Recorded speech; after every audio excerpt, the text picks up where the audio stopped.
Well, hey there, folks. Welcome to the Roundup. We are a podcast that focuses on really interesting people from the Cowboy State or who live in the Cowboy State, who are attached to the Cowboy State. This guy is all three. This guy that we're going to talk to today has made the rounds in the tourism industry. He's currently working for Cheyenne Frontier Days and has so many stories to tell about music, about people, about places here in Wyoming. This is Jim Wilkinson. And if you haven't met Jim, which I'd be surprised if there are people in the state that haven't met him, because Jim has made himself known around the state. So I want to welcome Jim Wilkinson to the Roundup. Hello, Jim. We have known each other for a while, right? Yeah, we have. Thank you for having me on. I appreciate it. I hope I'm as interesting as you say I am. I looked at some of these other guys and they do some pretty cool things, but I thought, hopefully I'm interesting enough for your audience to find it interesting.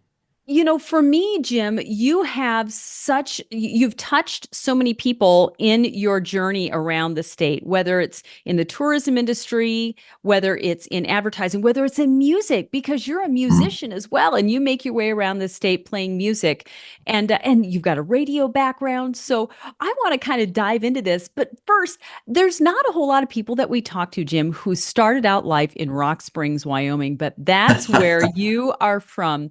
Tell us about growing up in Rock Springs and how that launched you into the rest of your career.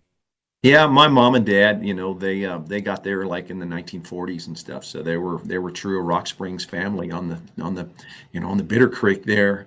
And so I was born in 63 there, so in the early 60s.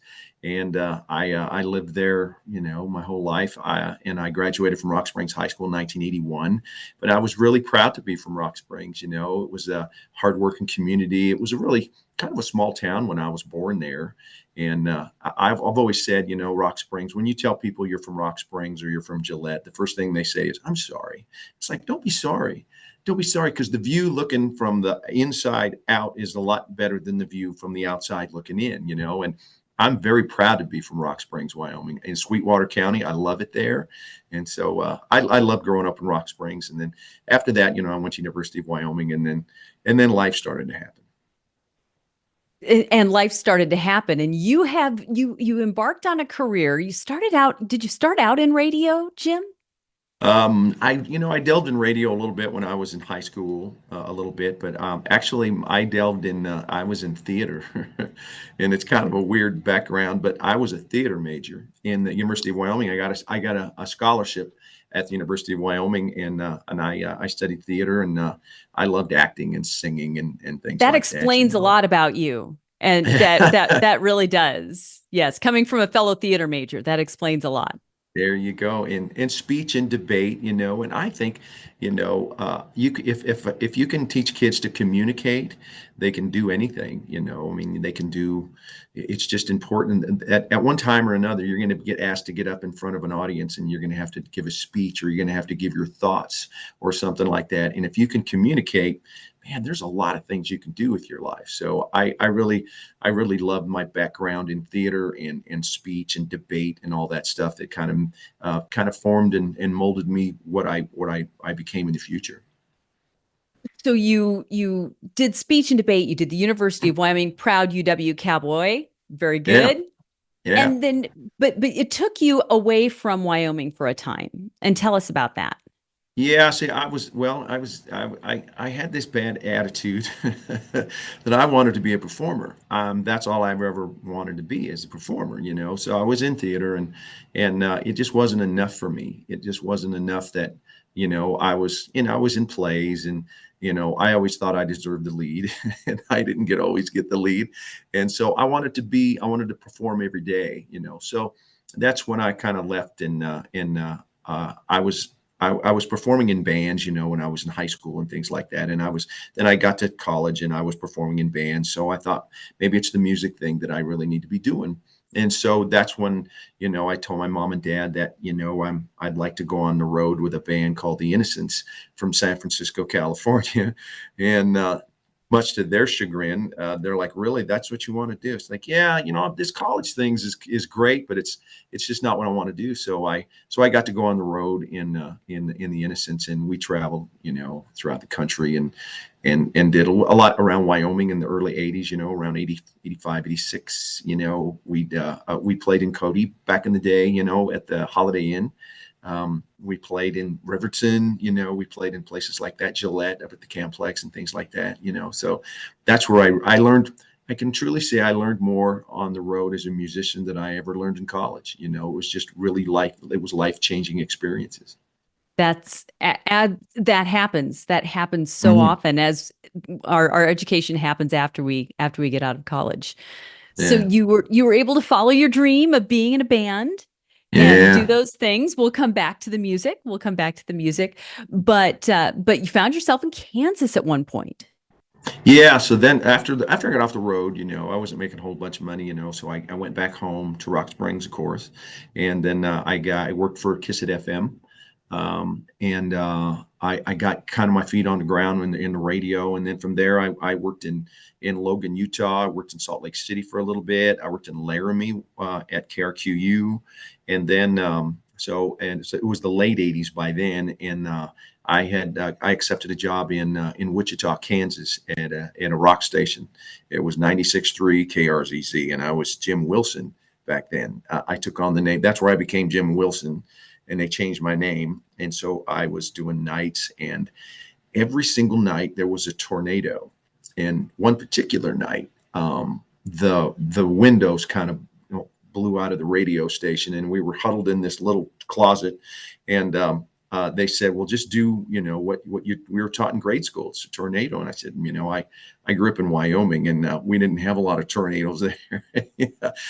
And so I put in my notice the next day, and a guy named Chuck Snow, Tony Montoya is his really name. He was working at KKZ here in Cheyenne, and he said, "Well, I've got an afternoon spot here, and why don't you come over and do it?"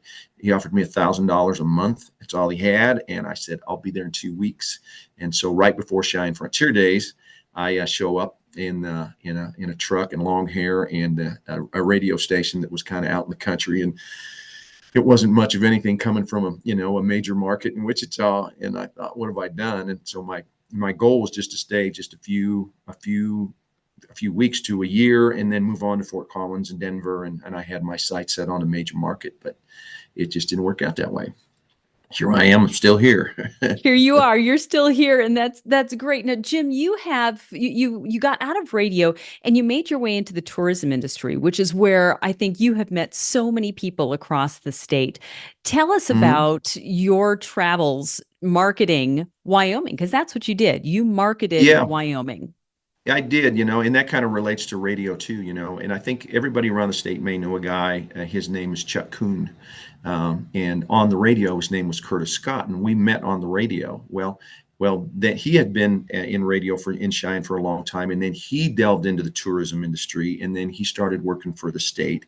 And then it was about, I guess it was around 19 or maybe 2001, I guess, when Diane Schober was the director of tourism, and she had worked in Chicago with a company called Weaver Multimedia Group, and they were doing the official Chicago travel guide. And so when they said, "Well, we're going to hire Weaver to do the official Wyoming travel guide," and I think this was 2001, I want to say, or something to that effect. 2000, I can't remember years now. They go by. It might have been later than that, 2005 to 6. Anyway, I guess it doesn't matter. But Diane was looking for somebody, and Chuck said, "Hey, they're looking for a guy to sell the official Wyoming travel guide around the state." He said, "Jim, it'd be a great job for you. You travel around, you talk to people," and I said, "Well, I think I could do that." So I got hired. It was Weaver Multimedia back then, and we did the official Wyoming travel guide. We had a winter guide and a summer guide. And so I just traveled all over the state, and I met so many people in the tourism industry, and we put out this publication, and I enjoyed it. And so that led to, Weaver becoming Miles Weaver, and then becoming Miles Destination Marketing. And to my knowledge, they're still doing the official Wyoming travel guide.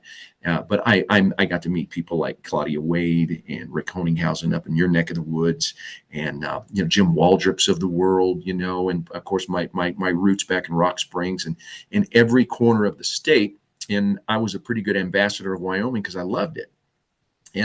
I remember a guy, Gene Bryan, was the director of tourism back in the day. Do you know Gene?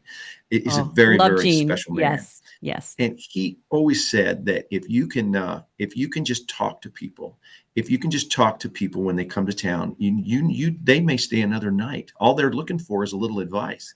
And so I took that philosophy, and when I went to town, I loved to see my clients, but I also like to go to a restaurant or belly up to a bar and talk to people that were here and tell them about Wyoming and tell them about things. Because I think we get so jaded living in this state when people come from Chicago, or they come from, these big cities, and it's concrete and steel.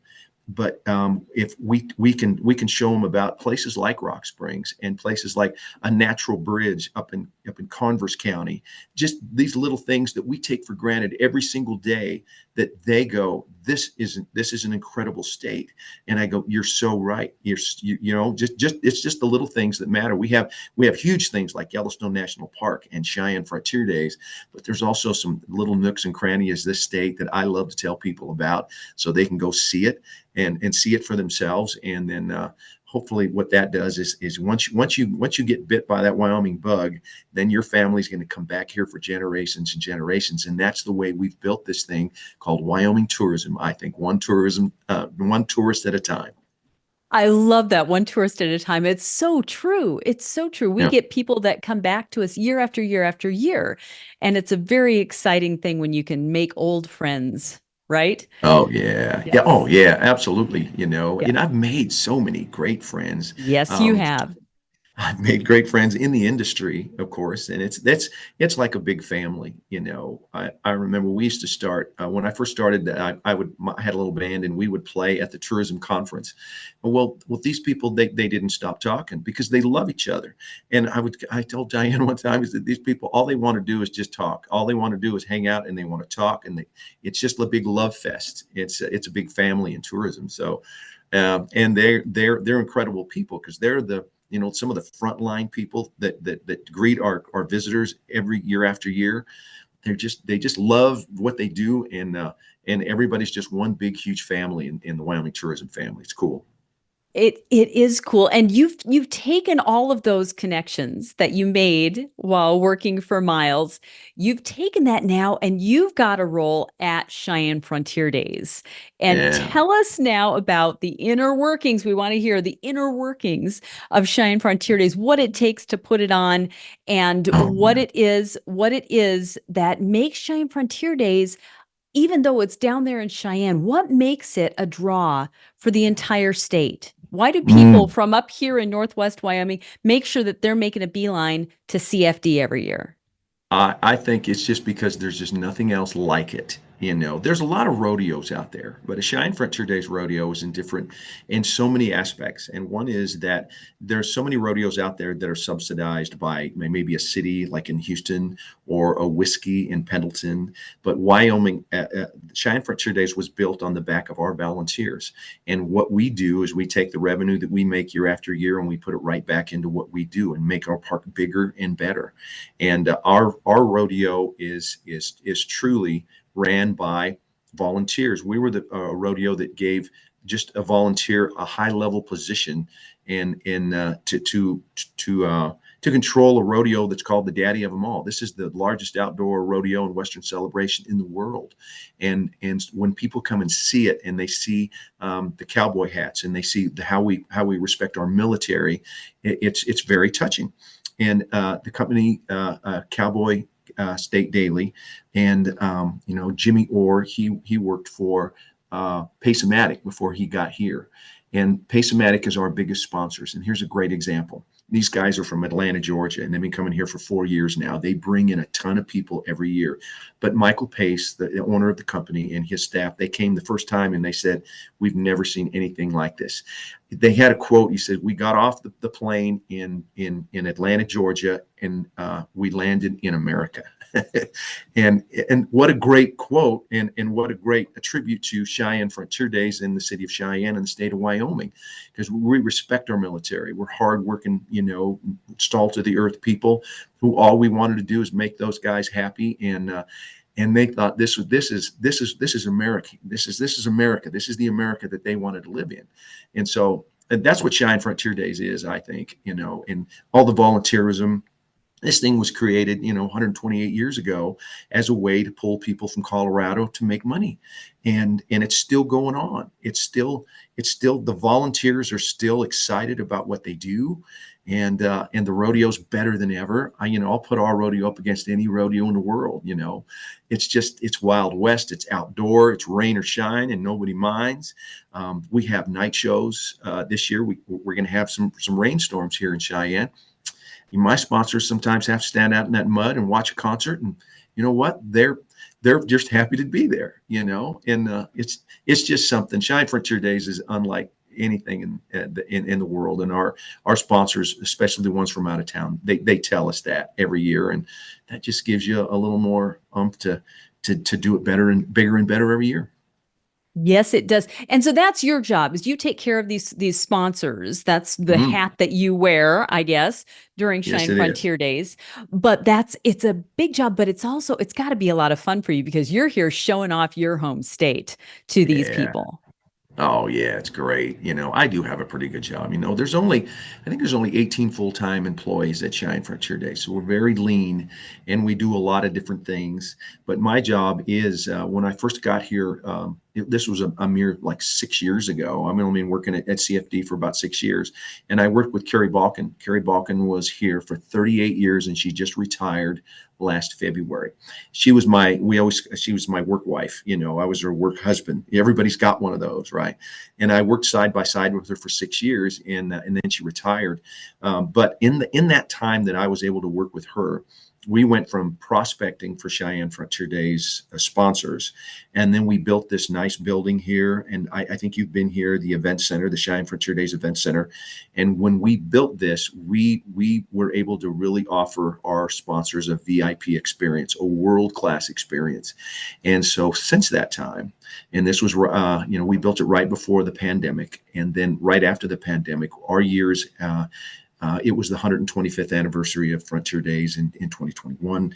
We brought in Garth Brooks and all these things, and things just began to fall into place for us. And now we've got an actual waiting list of sponsors, because there's only so many people we can put in this building. I wish we'd have made it bigger, So we've got a waiting list of sponsors, but our sponsors are for anybody. The Albertsons, which is a grocery store, and Cowboy State, in the gaming industry, to Union Wireless is a homegrown Wyoming company. They're a huge sponsor of Cheyenne Frontier Days and the University of Wyoming athletics, all the way down to Alf's Pub over here, and everybody in between, oil and gas sectors, and everybody just wants to come and be a part of it and enjoy the experience that is Cheyenne Frontier Day. So it's been an incredible ride, and we're just getting started. We've got some plans to do some things in the next 4 or 5 years that people are going to really, really be proud of. It's very cool. I think that's fantastic. Jim, looking back at this year's Frontier Days, because it was just a couple weeks ago, looking back, what was the most, I can't even say what was the best thing about it, but do you think that the weather was really what made this year stand out? Because you guys got monsoons down there during Cheyenne Frontier Days. We got a little bit of rain. I've seen worse. I've seen better. I've seen worse, but we got a little rain here and there. It got a little muddy, but I would say, this year we were comparing this year to two years of the best years we've ever had, ever since the 125th. And it seems like after the pandemic, people were just wanting to get out, and what we had to offer, this is what they wanted. They wanted to be able to go to a rodeo and be free and see country music live again, live music, live rodeo. And since that, it just kind of snowballed into 2 and 3 of the best years we've ever had. So now our numbers may have been down a little bit in our night shows this year. Our rodeo was down, 1%, which is incredible. There was a lot of rodeos across the country that they were probably down a little more than that, but this thing is still about a rodeo, which does my heart good. We bring in some of the best entertainers in the business, but this thing was built on a rodeo. And so people are still coming to see the Cheyenne Frontier Days rodeo, and the finals at Cheyenne, I'll put it up against anything in the world. It's just an incredible rodeo. And now we have, the tournament style rodeo. So even the last, Friday and Saturday before the finals are very, very exciting at Cheyenne Frontier Days. And when we first did that, it wasn't a popular thing with the rodeo athletes. And I don't even know if the audience really understood what we were doing. But now that they've seen it in person, I think people now they get it and they go, that's even made our rodeo even better the past couple of years. So that the things so we might have been down in our night shows, but entertainers, Wendy, are getting tough to get. They're expensive, and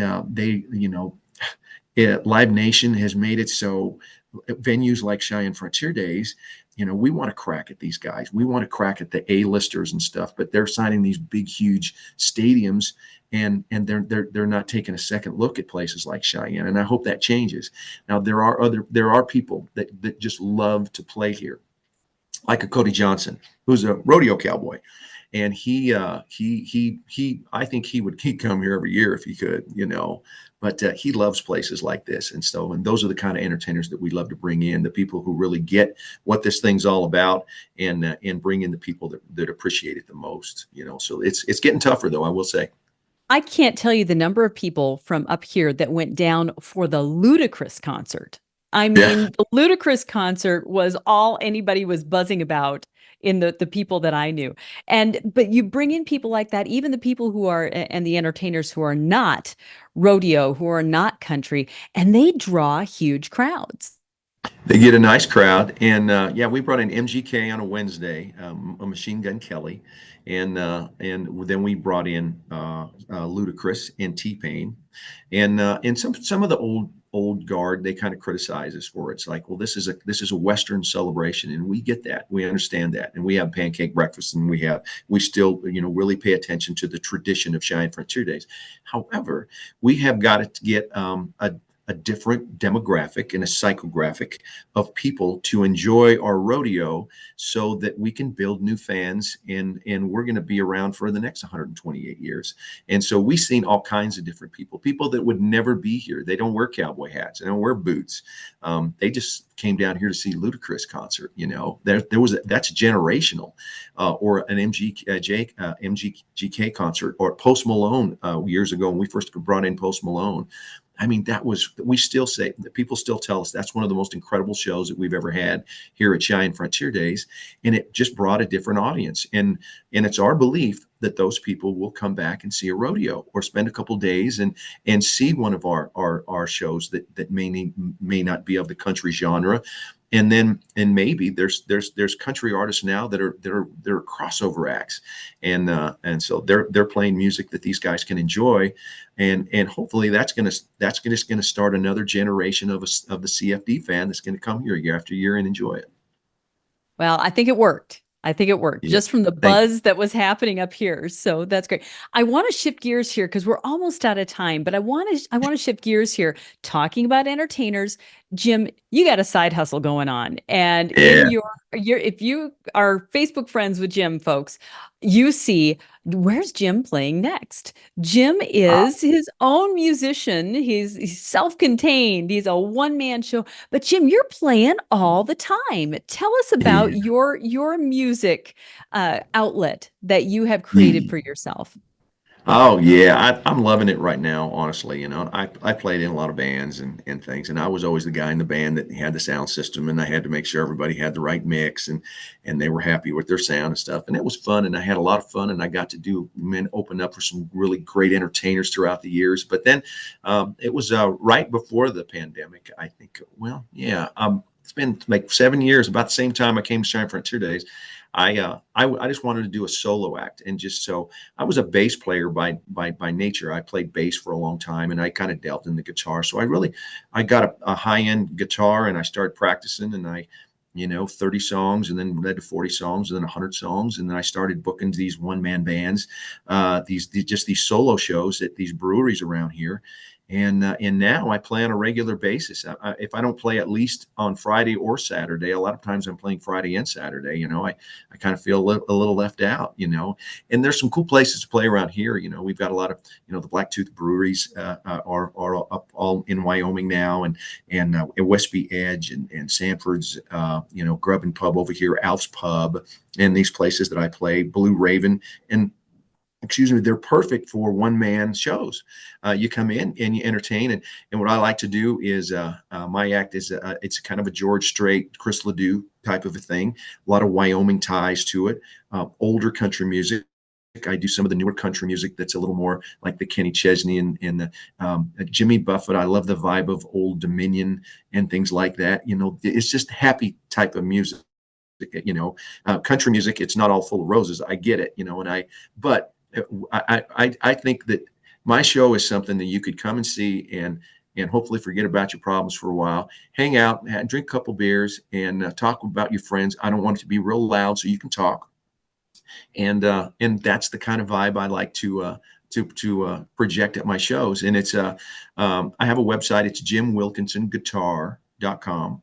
And that'll tell you where I'm playing, week to week. And sometimes I play with a percussionist that I played with since the 90s. His name's Todd Weil out of Laramie. And a percussionist and an acoustic guitar. It's kind of a different dynamic, but it seems to be working for us, And so, and me and Todd are best friends, and that's what it's just a lot of fun. So I'm having a blast. And just like you, I think when you take that stage, isn't it that's the best hour and a half of your day is when you get to entertain people. Am I wrong? It is absolutely the truth. And I feel that every day that I'm up on stage. It's a gift because it's an exchange of energy. It's an exchange. Right. You're hoping that the people that you've been singing to are going to leave happier than they came. Exactly. And I love it. I look forward to it. I've got a show at the Bunkhouse Bar and Grill on Saturday, 1 to 5, and can't wait. I can't wait to have people come out and just play some music and have some fun for a while. The world's it's a weird place right now, man. And so let's just kind of let's enjoy each other. And at the end of the show, it's I always tell people, just make every heartbeat count, and be kind to each other. And I hope to see you again. And that's the way I end my shows every night. And I truly mean it. Well, you have had that effect on people all across the state, Jim. When people meet you, they just have to smile because of your genuine enthusiasm for the state, for music, for people. And so we're just glad that we've gotten a chance. I'm glad I've gotten a chance to highlight you on the Roundup this week. And this has just been a really fun conversation, Jim. You've got such a unique perspective on life in Wyoming. Well, thank you, Wendy. I appreciate you having me. It was cool to share, and I probably talked too much. So that's the whole point. That's the whole point. We want you to share. We want you to tell us about this. Jim, thank you for being on the show today. And folks, thank you for tuning in. Jim told you where to find out where he's playing next, but he also did such a good job of hyping up next year's. I know I'm looking forward to next year's Cheyenne Frontier Days. So I'm hoping that we will all get a chance to experience CFD in the future. So Jim, thanks so much for sharing. You bet. And thank you, Wendy. You guys have a great day. Please tell Dan I said hello. I will, for sure. All right. Folks, thanks for tuning in. Have a great week. We'll see you next week. And don't forget, if you have missed any of these great conversations, please get on our website, cowboystatedaily.com, and check out previous conversations. If you've got an idea for somebody that we really need to talk to, go ahead and send that information and email us, and we'll get them on the list. So thank you, folks. Have a great week. Thanks, Jim.